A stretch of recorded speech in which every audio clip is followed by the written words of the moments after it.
C'est parti pour la 36e édition de Cheval Passion et du Gala des Crinières d'Or 2022. Et c'est un immense plaisir de commencer une série d'interviews avec Caroline Osmond-Patino. Alors la deuxième partie sonne un petit peu exotique, italienne, méditerranéenne, latine, colombienne. Ouais. Colombienne. Oui, c'est vrai, vous êtes franco-colombienne. Tout à fait. J'ai vu ça dans la présentation des artistes et vous êtes avec Italia, que vous pouvez nous présenter. Oui, alors Italia, c'est une jument de race hollandaise. Elle a 8 ans. Ça fait 3 ans qu'elle est dans mes écuries. Et c'est une jument qui n'a vraiment jamais été sur scène, ni en compétition. Donc là, cette semaine, c'est une semaine de grande première pour nous, parce que c'est la semaine de tous les défis, on va dire. Alors de tous les défis, parce que c'est la première, c'est changement de lieu, c'est la première pour toutes les deux et c'est la première fois qu'on apprend à se connaître dans un contexte de performance. D'accord. Devant un public, au Gala des Crinières d'Or, c'est pas rien, donc c'est un petit peu un saut dans le vide sans parachute si vous voulez. D'accord, et donc vous avez commencé hier oui, tout à fait. Oui. Vous avez commencé hier pour la première en fait. C'est ça. Oui. Et comment ça va? Pour l'instant, mieux que prévu, je dirais. Je ne savais pas trop à quoi m'attendre, étant donné qu'un cheval qui n'a vraiment pas l'habitude d'être dans ces contextes-là, il y a vraiment une grosse part d'imprévu. Déjà sur des chevaux, quand on a tourné en spectacle, il y a un peu d'imprévu. Donc sur un cheval vraiment qui n'a pas l'habitude, on ne sait pas en fait. On est un peu dans la découverte et ça s'est bien passé dans l'ensemble. Il faut qu'on trouve un compromis pour chaque jour être un peu plus à l'aise et nous libérer un peu plus. Mais on s'était bien entraîné pour. Maintenant, c'est plus de la gestion de stress. Parce que c'est pas anodin pour un cheval de passer de la maison tout d'un coup au projecteur, aux lumières, aux gens, aux musiques. Donc on vit ça au jour le jour en fait. On essaie de s'adapter chaque jour aux défis du jour. Et alors, vous la rassurez, quel est votre lien avec elle pendant ces moments-là? Comment? Parce que je vois que vous êtes déjà très complice. complice. Mais en fait, on est complice parce que c'est une jument que j'ai récupérée il y a 3 ans, dangereuse en fait. C'est une jument dont personne ne voulait. D'accord. Je vous avoue que la première année, j'étais pas forcément à l'aise. Moi qui n'ai pas du tout peur sur un cheval, c'était quand même des crises de panique assez compliquées à gérer et où j'ai risqué ma vie quand même pas mal de fois. Quel travail parce que... Oui, donc il y a du chemin parcouru jusqu'à cette semaine. Il nous en reste beaucoup devant nous, mais il y en a beaucoup derrière. Donc on a créé quand même, je pense, un lien parce que je pense au moins avoir voulu tenter de la comprendre au mieux. C'est une jument qui avait des traumatismes, des comportements qu'elle avait n'étaient pas normaux. Donc je pense que pendant 3 ans, déjà, elle sait que je lui veux du bien et on crée notre partenariat petit à petit. Et maintenant, la suite, c'est vraiment de se retrouver à faire équipe en fait. Donc ça, c'est la première fois qu'on doit vraiment faire équipe devant des gens, devant un public. Donc on a nos petits rituels, nos codes, elle connaît bien ma voix, s'il y a besoin de la rassurer. Mais c'est vrai qu'après, ça fait quand même beaucoup d'éléments à gérer. Donc je fais de mon mieux, mais il faut qu'elle comprenne chaque jour que voilà, c'est la scène, ça fait pas peur. Et puis ça ira de mieux en mieux. Et qu'est-ce qu'elle fait là? Alors là, elle me lèche les mains, mais je sais pas ce que j'ai sur les mains, à part des frites. Donc on voit que c'est une jument hollandaise, quoi. Mais je savais pas que les chevaux aimaient les frites, mais là, visiblement... Voilà, bon, ben voilà. Ça lui plaît. C'est peut-être le sel que j'avais sur les mains. Ouais. Les chevaux, ils aiment le sel, c'est des minéraux pour eux. Bien sûr. Donc, mais pourtant, je lui en donne dans sa ration, mais là, elle se dit, tiens, un petit peu de minéraux. Ouais. Voilà. Et donc vous avez grandi avec les chevaux ou comment vous êtes arrivé dans ce milieu-là? Oui, tout à fait. En fait, mon père était cavalier d'obstacles à la base et lui, il s'est passionné de dressage. Et en fait, quand je suis née à Biarritz, mais dès que je suis née, on est parti en Colombie. Mon père, il avait acheté une ferme. D'accord. Et il m'a mis à cheval avant même de savoir marcher. D'accord. Donc, en fait, je pense que je savais monter à cheval avant de marcher et j'ai toujours fait ça depuis. Après, je monte à un haut niveau que depuis que j'ai 14 ans. Enfin, j'ai 28 ans maintenant, donc ça fait 14 ans que je monte à haut niveau. Mais je viens du milieu de la compétition, pas du milieu du spectacle. Donc pour moi, c'est toute une découverte. Il y a des similitudes puisque c'est la chose que la compétition et le spectacle ont en commun, c'est la performance finalement. Voilà, j'ai passé plus de temps sur un cheval que sur la terre ferme, je pense, pendant 14 ans. D'accord. Voilà, c'est un peu ma vie, quoi. Je passe toutes mes journées à cheval. La journée, je dresse des chevaux et la nuit, j'écris parce que j'aime beaucoup tout ce qui touche à la création. Donc et vous dormez quand? Un petit peu entre tout ça. Mais quand on est passionné, on ne sent pas que c'est une tâche, quoi. Je veux dire, c'est un peu un besoin. Donc moi, c'est vrai que j'ai toujours été un peu hyperactive de nature, donc il faut toujours que j'ai 3000 projets en cours, sinon je suis pas bien. Donc on essaye de diviser notre temps un petit peu entre mes chevaux qui prennent quand même une grosse partie de mes journées et de ma vie, et puis quelques projets artistiques que j'ai, notamment des livres et des scénarios. Et je suis un petit peu touche à tout. J'ai mes 3 grandes passions, en fait, c'est les chevaux, bien sûr, l'écriture et le cinéma. Donc j'essaye un petit peu de réfléchir comment je peux créer des passerelles en fait entre toutes mes passions pour soit emmener des choses jolies en lien avec les chevaux dans l'écriture ou dans le cinéma. Enfin, voilà, c'est un peu mes objectifs pour les prochaines années, d'essayer de faire un peu combiner mes 3 passions et de créer des choses diverses dans plein de domaines en fait. Avec le cheval comme fil conducteur ou pas du tout? Oui, pour l'instant ça a été mon fil conducteur puisque j'ai écrit en fait 2 livres.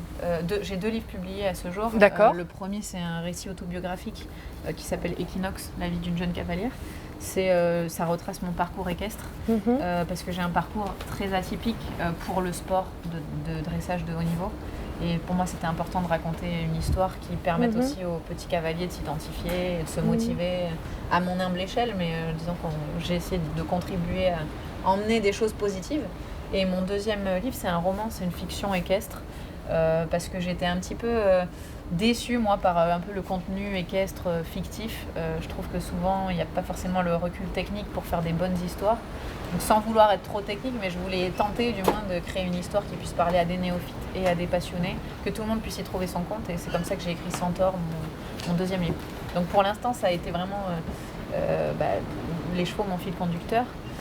Et pour vraiment la petite anecdote, Centaure, c'est un livre qui parle d'une académie équestre. Donc c'est des jeunes talents qui veulent se former pour devenir artistes.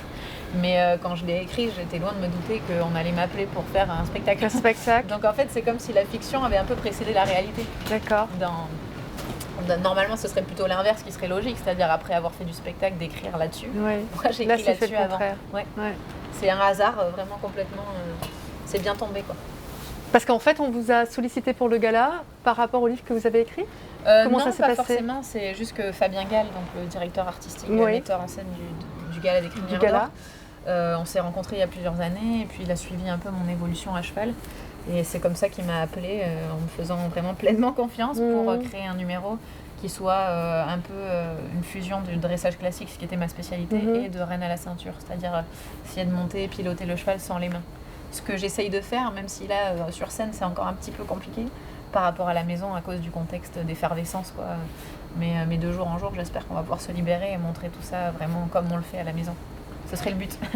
Alors la thématique justement du gala, c'est la magie des arts équestres. Je pense que vous êtes vraiment dans le plein, dans le sujet même. Puisque... J'ai un numéro un petit peu... je dirais pas obscur, mais c'est un thème un peu sérieux quand même, Marée Noire. Donc c'est une création que j'ai vraiment fait sur mesure pour ma jument. Mais ça a l'air très poétique en tout cas. Oui, c'est poétique, mais puis je pense que de toute façon, je sais qu'on est en période de Covid, les gens ils aimeraient de la légèreté. Mais en même temps, le sujet de l'urgence climatique, moi ça me tient à cœur. D'accord. Et c'est à mon échelle aussi une manière de peut-être impacter un peu les mentalités, d'alerter, je sais pas, mais... de créer quelque chose d'artistique en même temps en lien avec les problématiques de notre société. Et donc c'est comme ça que Marée Noire est née. Et puis l'histoire, c'était... je voulais m'engager, certes, mais je voulais aussi... quand on est cavalier, on a un peu un mythe. Le mythe du centaure, en fait, pour nous, c'est un peu notre Graal, presque inatteignable, parce qu'on sait bien que c'est compliqué d'avoir 2 esprits connectés. On arrive à des moments de grâce de temps en temps, mais on sait qu'avec les chevaux, c'est des propres êtres vivants. Donc l'harmonie parfaite, on peut la vivre sur des instants courts, mais la plupart du temps, voilà, ils ont leurs émotions et c'est compliqué d'être performants tous les deux en même temps. Mais c'est un mythe que nous, on cherche à créer. Quand on est cavalier de dressage, on est obsédé par l'harmonie suprême avec le cheval.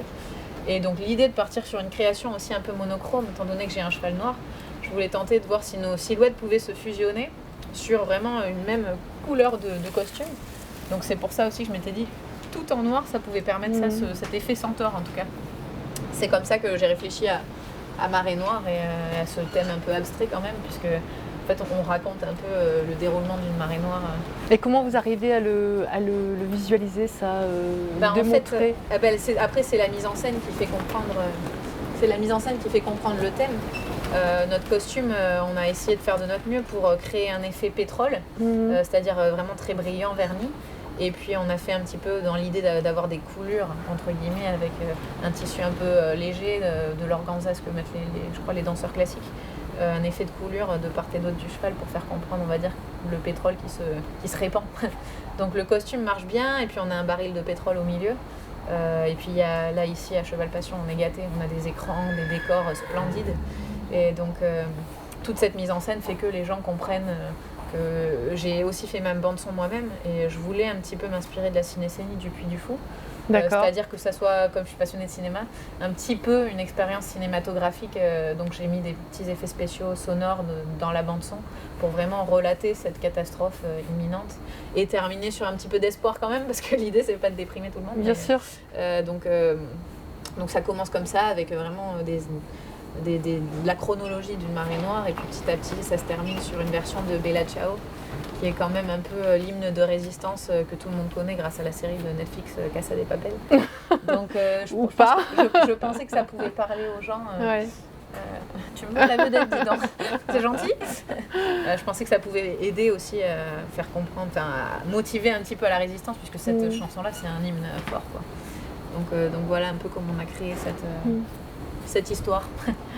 Vous avez des sujets qui vous tiennent particulièrement à cœur. Donc vous avez parlé de l'écologie, de l'environnement. Est-ce que vous avez autre chose aussi qui vous tient dans la résistance? Là, vraiment, c'est les coïncidences qui ont fait que, parce qu'en plus, au moment où je réfléchissais au numéro, il y a vraiment eu une marée noire à l'île Maurice. Et l'île Maurice, c'est un peu mon île de cœur, parce que je vais régulièrement entraîner des élèves là-bas. Et donc, ça m'avait fait beaucoup de peine, parce que c'était un lagon magnifique qui a été victime d'un naufrage d'un bateau japonais. Et je me rappelle avoir vu comment les Mauriciens essayaient de faire de leur mieux pour éviter justement que le lagon soit souillé. Donc ça m'avait touchée, donc c'est comme ça en fait, toutes ces choses-là ont fait que je sais plus où mettre toutes ces choses-là ont fait que c'est comme ça que le numéro est né. Mais vous l'avez créé quand, ce numéro? Alors maintenant ça va faire 1 an et demi, puisqu'on a eu 2 reports à cause du Covid. Bien sûr. On a réfléchi à l'idée, et là ça fait ça fait pas très longtemps qu'on a vraiment créé la chorégraphie, mais j'ai essayé de faire un travail de recherche aussi, puisque comme je monte par moments sans les mains, pour que mes mouvements de danse soient en lien aussi avec le thème. Ça a été un vrai travail de recherche. Vous montez sur le cheval sans les mains? Oui, tout à fait. Ouais. Je fais quelques passages où vraiment ça se pilote, ce qui permet à mes bras de s'exprimer et de danser un petit peu. D'accord. Donc le cheval danse, et moi j'essaye de danser sur le cheval qui danse. Grosso modo, c'est ça. Et vous avez appris comment tout ça? Donc c'est Fabien qui m'a mis ce défi un peu entre les mains. J'avais jamais fait ça avant. Donc ça a été beaucoup de bon sens et un vrai travail de confiance. Ça souffle. Ouais, ça souffle. N'aie pas peur, c'est du Mistral, tu t'y habitueras. Incroyable. Oui, donc c'est le metteur en scène, c'est donc Fabien Gall qui m'a proposé de tenter un numéro Reine à la ceinture. D'accord. Donc après, moi, étant dresseuse dans l'âme, voilà, j'ai essayé de m'adapter et de dresser ma jument à tout ça. Et après, voilà, entre la maison et la scène, il y a des étapes à passer. C'est pas aussi facile que ça. Quand on a un cheval qui n'est pas forcément à l'écoute sur scène, de reproduire ce qu'on arrive à faire au calme à la maison. Donc là, tout l'enjeu, justement, c'est d'essayer de créer de la confiance rapidement pour montrer ce qu'on avait préparé vraiment de la meilleure manière possible. Bien sûr. Et vous avez fait de la danse auparavant? Non, pas du tout. En fait, je suis complètement autodidacte là-dessus. C'est un peu un rêve de petite fille. Pour moi, j'aurais rêvé de faire de la danse classique, mais j'étais trop raide. Et donc, j'ai jamais réussi. Et là, c'était un moyen pour moi comme mon corps est sur le cheval, mais mes bras sont libres, d'imiter un petit peu une danseuse classique sans avoir les contraintes de souplesse Donc, je me suis beaucoup inspirée de vidéos. Et moi, vraiment, les seules danses que je maîtrisais, c'est comme ma mère était professeure de danse folklorique et qu'elle est colombienne. Le sang colombien fait que je maîtrise les danses latines. Mais là, non, je voulais vraiment un effet danse classique pour créer un peu quelque chose d'élégant. Et puis le dressage, à la base, c'est le cheval qui danse. Donc ça n'avait jamais trop été vu, je pense, un cavalier qui danse sur un cheval. J'imagine que ça a dû vous demander énormément d'apprentissage, de temps, de volonté. Oui, et surtout de courage. De courage, comme vous dites, parce que c'est quelque chose qui est très délicat, les rênes à la ceinture. Ça se fait pas n'importe comment, ça peut être très dangereux. Donc je recommande pas ça à n'importe qui. Il faut vraiment quelqu'un qui sache comment fonctionne un cheval et comment fonctionne le système des rênes à la ceinture. Parce que quand on voit le travail abouti sur un artiste, on se rend pas compte des étapes de dressage qui amènent à ce produit abouti. Et donc ça peut être extrêmement dangereux, il faut faire ça progressivement, il faut prendre le temps de... Et c'est quoi exactement pour bien comprendre? Alors en fait, donc c'est les rênes, en fait, au lieu de les tenir dans les mains, elles vont s'attacher sur un mousqueton qui est sur mon nombril. En fait, j'ai une sangle autour du nombril et j'attache mes rênes. Donc je pilote mon cheval en fait avec mon poids du corps, mon regard, mon buste, mon centre de gravité. Mais ce qui est très dangereux, c'est qu'en fait, ce point fixe peut faire paniquer le cheval parce que c'est quand même sa bouche qui est au bout de ce point fixe-là. Donc il faut faire très attention que le cheval soit à l'aise. Si c'est bien fait, il n'y a aucun problème, le cheval peut être tout à fait à l'aise. Si c'est pas bien fait, ça peut créer des réactions de panique parce qu'un cheval, il a peur d'être bloqué en fait. C'est un animal qui est programmé pour fuir, donc le contraindre, ça peut être compliqué. Si on ne fait pas le travail de confiance en amont, ça peut être très dangereux. Je comprends. Et vous disiez donc que vous donniez des cours à des jeunes donc à l'île Maurice. Vous formez des jeunes cavaliers aussi? Oui, tout à fait. C'est mon métier principalement. C'est votre métier principalement. Quand je suis pas sur scène. D'accord. Oui, je me déplace en France, à l'étranger. Je coach des jeunes talents, des moins jeunes talents, des gens de toutes disciplines, des gens qui montent pour le plaisir, des gens qui montent pour la compétition. D'accord. J'essaye de m'adapter et ce qui compte, c'est que les gens soient motivés et que je pense que quand on a de la chance d'avoir passé autant d'années à se former avec des très bons entraîneurs, ce serait dommage de ne pas le partager non plus. Donc c'est un peu ce que je fais le plus actuellement, c'est du coaching. Et vous avez des rêves? Des rêves? Moi je suis une rêveuse, je vis en fait pour mes ambitions. Je suis quelqu'un qui se donne des grandes ambitions, mais j'essaye aussi de me donner les moyens et d'être cohérente vis-à-vis de ces ambitions. Ce qui fait que ça me demande une vie avec beaucoup de renoncements. Donc là actuellement j'ai 28 ans, mais voilà, ça fait des années que je sacrifie énormément de choses pour toutes ces ambitions diverses et variées que j'ai. Donc mes rêves, j'en ai plusieurs. Sportivement, j'aimerais bien faire les Jeux Olympiques un jour. Artistiquement, je ne sais pas trop encore où on ira, mais pourquoi pas devenir vraiment une artiste équestre et se produire vraiment sur le plus de scènes possible. Et puis après, dans mes autres passions, créer, c'est ce qui me plaît en fait. Donc je ne sais pas quelles ambitions je me donne, mais voilà, continuer à écrire des belles histoires, des livres, des scénarios, en espérant que ça puisse aboutir un jour à une production. Voilà, donc en fait, il me faut toujours 3000 projets et je me donne les moyens au moins de faire de mon maximum. Parce que ma hantise, c'est d'avoir des remords. Moi, je préfère avoir des regrets que des remords. Donc, je fonce toujours tête baissée, un peu comme un bulldozer. Et après, ce qui m'intéresse, c'est aussi que quand on se donne des ambitions, on doit évoluer pour les atteindre et on grandit, on est en permanence dans la remise en question, dans la recherche de l'excellence. C'est pas évident, il faut être tenace psychologiquement. Des fois, c'est des hauts et des bas. Notre estime de soi, elle peut être aussi très impactée quand on a des échecs. Mais moi, ce qui m'intéresse vraiment, c'est le processus de sortir de ma zone de confort et de toujours aller chercher un peu plus loin, un défi un peu plus fou. Ça fait une vie avec plein de choses à raconter, quoi. Je trouve ça bien. Et le partager? Oui, tout à fait. Ça serait bien. Mais c'est vrai que quand on a des chevaux chez soi, on ne sort pas trop de chez soi. En général, on a une vie un peu d'ermite reclus. Mais c'est sûr que là, venir ici et partager avec le plus grand nombre un travail qu'on a fait dans l'ombre, ça c'est une consécration en soi. Merci beaucoup Caroline. Mais avec grand plaisir, merci. Merci pour cet échange. Merci.